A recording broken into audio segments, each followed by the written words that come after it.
Well, here comes Monday. After that Sunday in the IPL, after that weekend in the tournament, can we expect a little sanity to prevail? Can we expect a result in normal time? And can we expect Chennai Super Kings and Rajasthan Royals, who are at the foot of the IPL points table in match number 37 at Abu Dhabi, to actually get a couple of points to keep their campaign for the playoffs somewhat alive? The loser, with just 6 points out of 10 games, it would be, if they are to stay where they are today, should then bid goodbye to any real possibility of making the playoff, even though mathematically they're still in it. It's time for Whirlpool Presents ESPN Cricket for T20 Timeout, powered by Dell. I've got Akash Chopra and Sanjay Manjrekar, the pair that should allow for some sanity to prevail today. I would have loved to have them together last night as all hell broke loose in the Mumbai Indians and Kings 11 Punjab game. But maybe Chennai and Rajasthan, Chennai at least with the seasoned campaigners like they are, Sanjay, like you, would want to finish things on time and not keep us late. We want a normal result today, don't we? Or do we have it in us for another super over? Well, I don't know whether people want sanity to prevail because, two super overs in one day is like, buying a ticket and getting to watch two films in that same one ticket. So fans love it. I have a problem with, how the things sort of just go on for hours and hours. And I really think the sport needs a timer to be put on it, but that is irrelevant. So Super Sunday, it was good. Let's hope tonight is not mundane Monday. So let's hope we have another beautiful game of cricket. And I just loved how CSK have started. I just saw the toss there. Dhoni has come clean shaven. Like the old Dhoni, he is back, and I hope everything falls back into place for Dhoni like it used to happen in the past. Wow. Can there be? We should wrap the show here only. There couldn't be a better. Let's go. Akash, what a Saturday for these two teams. Heartbreaking last over defeats for both sides on Saturday. They both find themselves in a similar position. This is a do or die game for all practical purposes. That's what I would like to believe in. Maybe a magical Monday, not a mundane Monday. That's what we want. Yep. And since Manjrekar ji has said that, another minute. Anyhow, so what you're saying is right. See, if you lose from here, the team that ends up losing one will, it's almost over because Kolkata has already registered 5 wins. They still have the equal number of games in hand. And there is a good likelihood that you would need 16 points. 14 is like the outer cut. The top 3 teams are going to run away any which way. It looks like DC, MI, RCB, they look pretty secure. You will have some amount of scramble for like that 4th spot. The XIP has started winning, but the fact remains that if you lose tonight, then it's pretty much curtains for you for the tournament. Let's see how it goes because from Rajasthan's perspective, if you're absolutely objective and not like emotionally inclined towards the team in yellow because what they've done and Dhoni and all of that, the fact is the team in pink, that's Rajasthan, they made fewer errors. That was just one tactical blunder that cost them the game. And when you look at the Chennai Super Kings, there were just far too many let-offs. You talk about 3 drop catches. You talk about injuries during the game. That there were quite a few things. So they have more to perhaps just figure out. And RR, they're slightly better placed. That's an interesting one, Sanjay. Let me go to that with you before we go to toss news. Everyone knows Chennai has won it. They're batting first. We'll come to team changes in a bit too, but they're both level on points. They both find themselves at the foot of the points table. But do you agree with Akash that Rajasthan actually are looking the better side or have at least more bases covered than Chennai, even though the points are the same? They may have actually played a little better than what they look when you look at the options. Even the changes that they have made tonight for the game tells you about the limited options that they have. But when you just look at the teams on paper, I know cricket is not played on the paper, but on the field. But when you look at the two teams and the matchup tonight, you've got to be sort of inclined to support CSK, not because of the Dhoni factor and CSK being former champions and all that, but there are more world-class players out there. Maybe they're beyond their prime, but I just get the impression when you look at the matchup that on the left, CSK just have more players with greater ability and potential of winning this game than Rajasthan Royals on the right, where some good things happened in the last game. But for me, CSK, the team more likely to win tonight.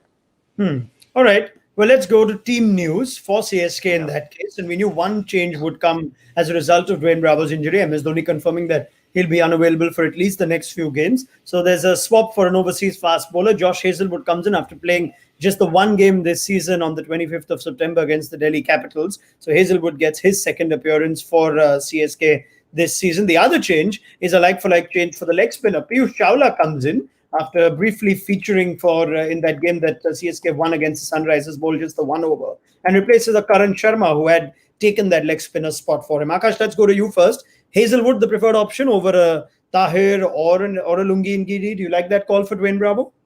To be very honest, I've said this on this platform earlier as well that they should have considered playing him in place of Dwayne Bravo, even when Dwayne Bravo was fit. So Hmm. Josh Hazelwood, there was no reason for him to be warming the bench because he played, I think, just one game and he was exceptional. They do have issues in their death bowling. So if you are trying to address those issues, Josh Hazelwood was the guy that you should have gone to. So one of the two all-rounders, Sam Curran, Dwayne Bravo. But once Sam Curran starts opening, you don't really have a choice. Then only one guy could go out. That was Dwayne Bravo. Courtesy and injury eventually, but the right decision has been made. I am still slightly disappointed that Kedar is not because Kedar is playing, but because they're going in with six bowling options again. They're batting Kedar at the number that they are. He can never be utilized. I'm surprised why Dhoni is consistently like he went to Kedar to begin with. Then he had Ruturaj Gaikwad. Then he went to Jagdishan. Jagdishan actually played one game and was not too bad in that one game. Yeah. But now, when you want another batsman, you go to Kedar and not to Jagdishan. But why do you need another batsman is a question. So, this is not the Dhoni that, honestly, I have seen, we have seen in the last 10, 12 years. We have seen a slightly different Dhoni who wouldn't actually worry too much about his batting depth. He was always more concerned about the number of bowlers he had. And he's just dropping one bowler. In Sharjah, he dropped one bowler. He went with six bowlers as compared to the seven bowlers in the previous game before that. So, it's a slightly strange tactic from Dhoni. Sanjay? We actually did the preview, right, of this game, and we were talking about if Bravo is unfit for the next match, who comes in, and there was a temptation of getting Imran Tahir in, and I felt because they already have two leg spinners and we've done decently for them, there's no need to bring another leg spinner in, and perhaps they needed a little more of seam reinforcement. And you can see why Hazelwood has been preferred to somebody like Lungi and Giri because the pitch, and we mentioned in the preview as well that the pitch could be slow, and Dhoni said at the toss that this is a used pitch and likely to be slow.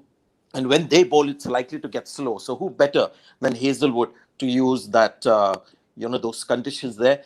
Karun Sharma going out a little unfair. He should have bowled that last over that Jadeja bowled to two left-handers. Unfortunately, he goes without really putting in a bad performance. Piyush Chawla has been Piyush Chawla in this season, like he's been all those seasons. So it's not much to talk about that particular change.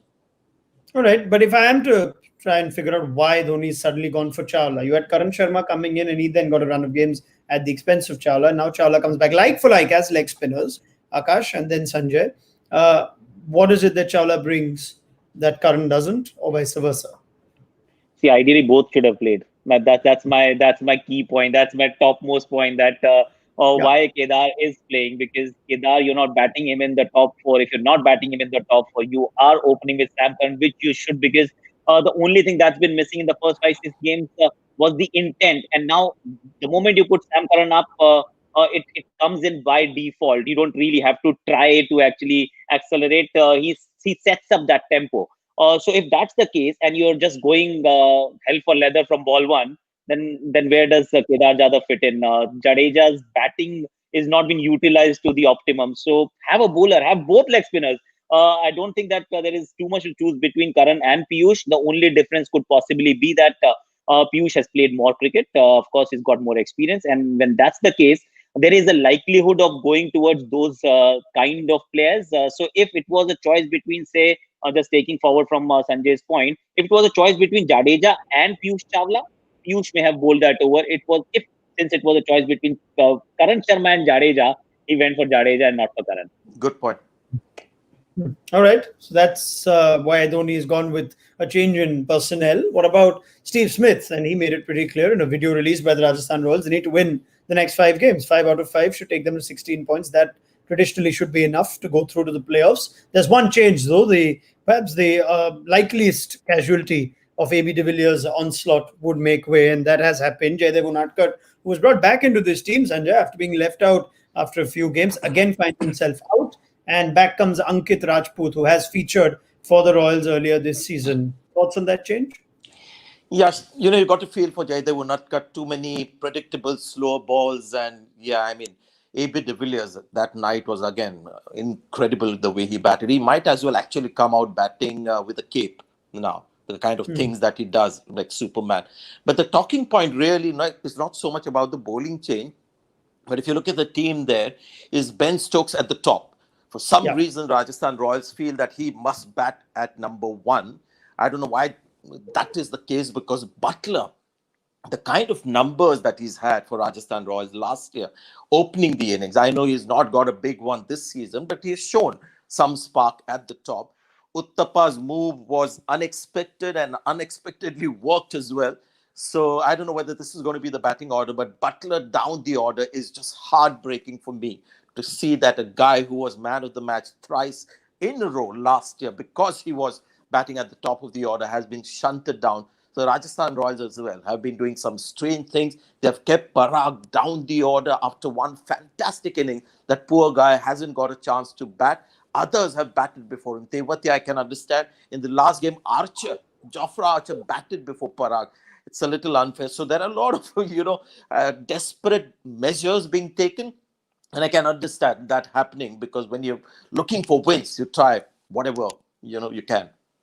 All right, let's get into that talking point. Akash Tom Moody has on our show said that he didn't mind the Joss Butler decision to come into the middle if the desire is to move Ben Stokes up and have a left-hander. And again, that was a call that he in fact called before it happened and said it's something worth trying. Now, are you with Sanjay on this? That Joss Butler, with the record that he has for the Royals up front, should not have been moved Okay, to the so middle. okay. So just if we have a couple of minutes, so Yeah, one of please. course Josh Butler. So all the four overseas players that they're playing, three are batsmen. Josh Butler till date in this tournament has got the highest individual score for the Rajasthan Royals, and Yeah. it came while he was opening the innings. He scored, I think, 60% of the total runs on that night that Rajasthan Royals put up. So yes, having Ben Stokes is fine, but Ben Stokes is perhaps better suited to bat in the middle order. Josh Butler is far more dangerous right at the top. So if I'm Chennai Super Kings, I'm happy if he's coming lower down the order and he's not opening, because that's where even if he were to have a good night, he cannot really score perhaps 85, 90 runs or a century that he's capable of. That's point one. Secondly, that going back to that night where Jaydev Unadkat bowled the 19th over and at his expense Ankit Rajput walks in. See, Ankit Rajput is also one of those guys who's been played, dropped, played again. And there is actually no reasoning behind why somebody is getting dropped. And even on that day, when we talk about Jaydev Unadkat, Jofra should have bowled that over to begin with. The explanation was that the leg side boundary was actually longer. So please enlighten me why 19th over was bowled where the leg side boundary was longer, and you did not bowl the first over, keeping in mind that 20th over is the over where you need the leg side boundary to be longer. So if it is the 19th over that ends up with that over, and there are no left-handers in RCB, it's only AB and Kohli that are going to hurt you. So that leg side boundary, actually, that was a practical blunder on two counts. One, you didn't start the over from the right end. That was the number one over. And you didn't bowl Jofra Archer, but who pays the price? It is Jaydev Unadkat. No, I'm no Jaydev Unadkat fan. But these things do happen, and it seldom or rather often is the case that Ankit Rajput doesn't know why he's been dropped, why he's playing. At least Jaydev may just know the last game was bad, so I've been dropped. But Ankit Rajput has no idea why he gets dropped and he gets picked after a couple of games. It's very random. All right. Well, sometimes these changes are all teams that are losing end up doing, and sometimes they work, sometimes they don't. But the Ben Stokes point is still a fascinating Yeah. one, because it looks like Rajasthan are keen, Sanjay, to keep him up, even if it means putting Butler down. Change the partners for Ben Stokes if you must. Now, the only explanation that there seems to be is the importance of a left-hander at the top. They have Tewatia in the middle, and they want Ben Stokes up top, even if that means moving their top-class opener, Joss Butler, over the last two seasons down. Is that overdone, the left-hander at the top? Sorry about that. I was just keeping my cup of water there. Okay. See, the thing is, they're looking at Ben Stokes as Ben Stokes. This massive, success of last year and a couple of years. So they're looking at Ben Stokes almost like he's God who's descended into India and playing for Rajasthan Royals. I think they've got to be a little more realistic about Ben Stokes and look at his performances when he's played the IPL. There was only one season when he actually, really did well. Apart from that, he's mostly had average performances through a period, not just a couple of matches, through a long phase. So to give that kind of treatment and platform to somebody who just has the stature, which has been achieved mostly at the international level, not at the IPL level, and somebody who's delivered magnificently at the IPL level has to compromise for Ben Stokes. So this is the thing that Rajasthan Royals does a lot, is that they tend to back stature a lot. Steve Smith has been backed for a long time. He was opening. It's a good thing that he got runs down the order. So that is settled now. The opening slot is now not occupied by Steve Smith, and hats off to Steve Smith for being a success down the order. But to come back to Ben Stokes, I think just too much of, to use a very crude term, too much of a VIP treatment being afforded to Ben Stokes. And really, if you're getting Butler to bat down the order and make space for Ben Stokes, then you're only looking at the stature of Ben Stokes and not at the actual reality. The other thing is, Akash, his scores, what's actually yielded the result? What's the result that you've got after putting Ben Stokes up? He's got 5 out of 6 in his first game, 41 of 35 in his next, and 15 of 19 in his third. See, Ben Stokes is a quality player. All said and done, the fact is that this could be his night. But is this the right decision? Is something that we are actually discussing here, and I am completely on board with Sanjay that it should be Joss Butler. Initially, it shouldn't have been Steve Smith any which way. If they wanted a left and right hand combination, they got Yashasvi for a couple of games. The only game where he actually, poor guy, looked settled, he got 30 or 32 or whatever, and everybody else was also struggling on that surface. That was the last game that he played in this season. They obviously promoted Robbie Uthappa. That's a choice.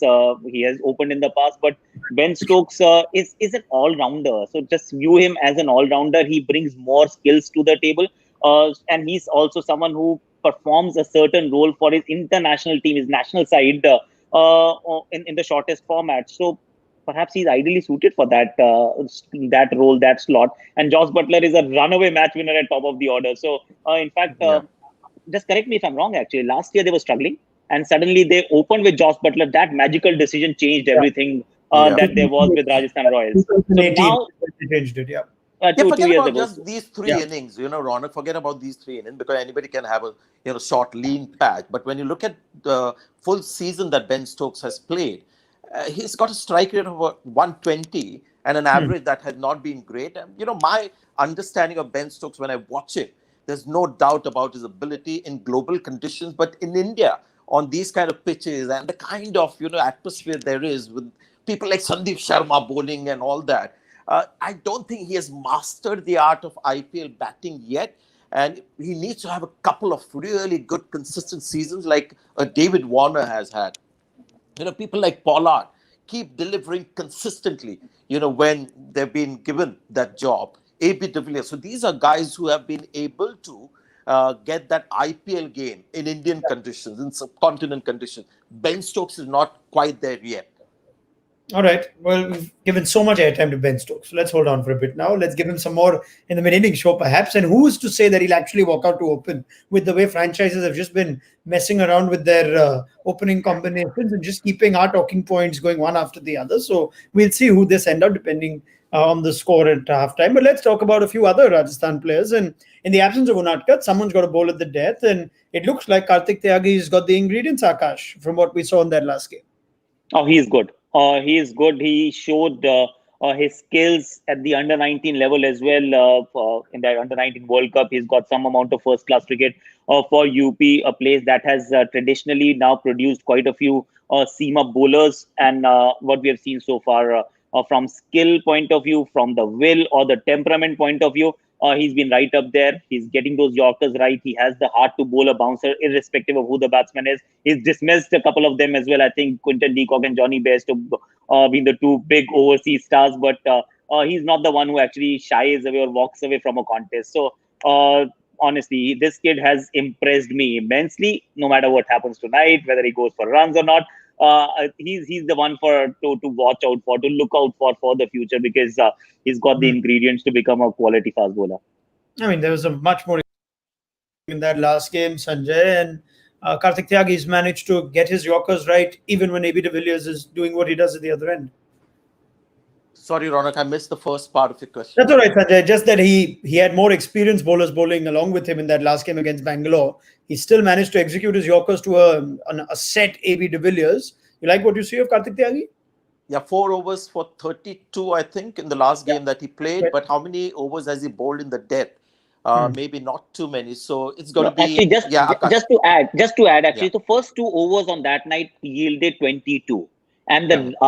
the remaining 2 overs that he actually bowled towards the latter half of the innings, he gave away only 10 runs and got a But I wicket don't as think he well. bowled in the last 3 overs because that is where the Nah. pressure really builds up. So, there's no doubting that there is talent, and it's amazing to see so many young Indian seamers. I mean, suddenly out of the blue, we see this guy called Tushar Deshpande, who seems to have a good attitude, and most of the young fast bowlers in a very difficult atmosphere, their body language looks pretty good. So they are going out there and challenging themselves. So good luck to Tyagi as well, but it's a tough task when you have to bowl the 19th or the 18th or the 20th, because when you look at that game, Kings 11 Punjab, the main game, it was amazing that the 16th and 17th overs cost about 5 or 6 runs, and the next 3 overs went for 54.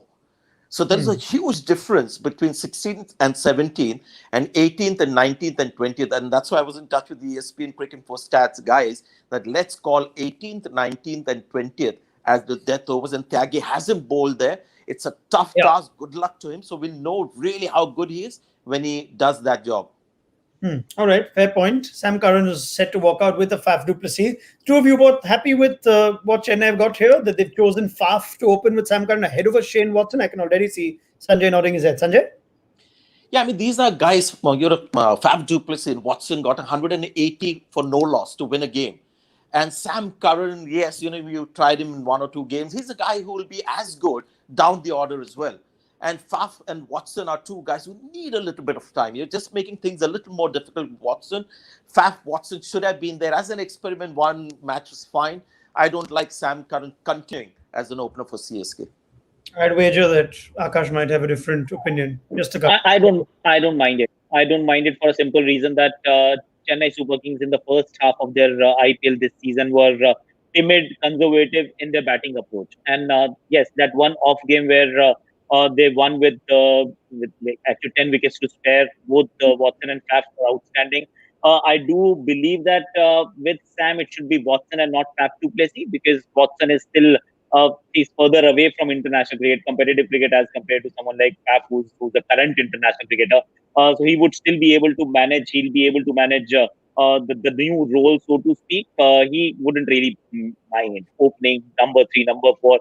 Faf wouldn't change, but Watson definitely needs a bit more time. But I'm happy with Curran at the top. Though tonight it remains to be seen how he responds to Jofra Archer, because on certain nights you have a slightly easier bowler to face.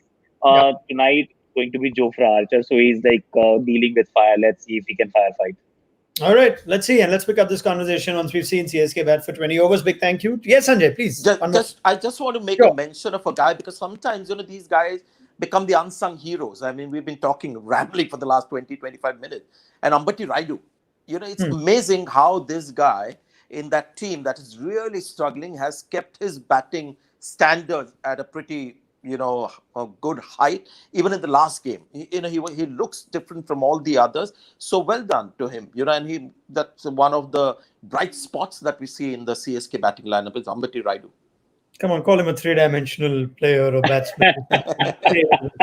Fine, don't say it. All right, let's leave it there. Let's see how Raidu and Sam Curran and the rest of the CSK batting lineup goes. Big thank you to Sanjay Manjrekar and Akash Chopra. We get thoughts from both these fine gentlemen at our innings break show. So do join us then on Whirlpool Presents ESPN Cricket for T20 Timeout powered by Dell. 2 absolutely precious points for both teams. Let's see who starts the first half better.